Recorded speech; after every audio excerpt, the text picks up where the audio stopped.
তারাপদ রায়ের 3টি ছোট্ট মজার গল্প। একটি ভদ্রলোক একটি জুতোর দোকানে গেছেন হরিণের চামড়ার জুতো কিনতে। তারপর তিনি দোকানদারকে জিজ্ঞেস করলেন যে এই জুতোটা বৃষ্টিতে ভিজলে কোনো অসুবিধা হবে না তো? দোকানদার তখন অমায়িক হেসে উত্তর দিলেন, কি বলছেন স্যার, কখনো হরিণকে দেখেছেন ছাতা মাথায় দিয়ে বৃষ্টিতে ঘুরতে? দ্বিতীয় গল্প। একটি লোক রাম মন্দিরে গিয়ে কাঁদছে আর বলছে, ঠাকুর, আমার বউ হারিয়ে গেছে, আমার বউকে খুঁজে দাও গো। এটা দেখে প্রভু রামচন্দ্রের খুব দয়া হলো।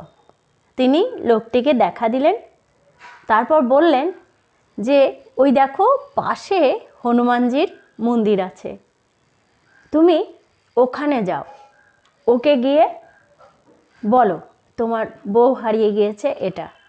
কারণ ওই যে বউ হারানোর কেসগুলো ওই এখন দেখে, আমারটাও ওই খুঁজে দিয়েছিল। 3 নম্বর মজার গল্প। বিবাহ বিচ্ছেদের মামলার পর আদালতের নির্দেশে স্বামী স্ত্রীর সমস্ত বিষয় সম্পত্তির চুলচেরা ভাগ করা হলো। কিন্তু বিচারক একটা জায়গায় আটকে গেলেন।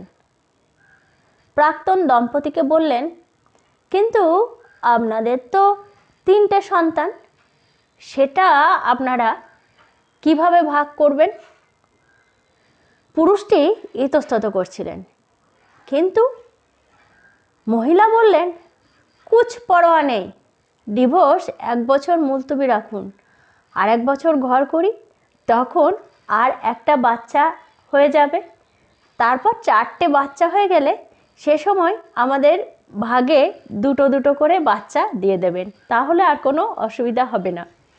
গল্পগুলো পেলাম আমার বান্ধবী রুবির কাছ থেকে, তো পাঠ করতে ইচ্ছে হলো। আমার তো খুব ভালো লেগেছে, আপনাদের কেমন লেগেছে অবশ্যই জানাবেন। নমস্কার।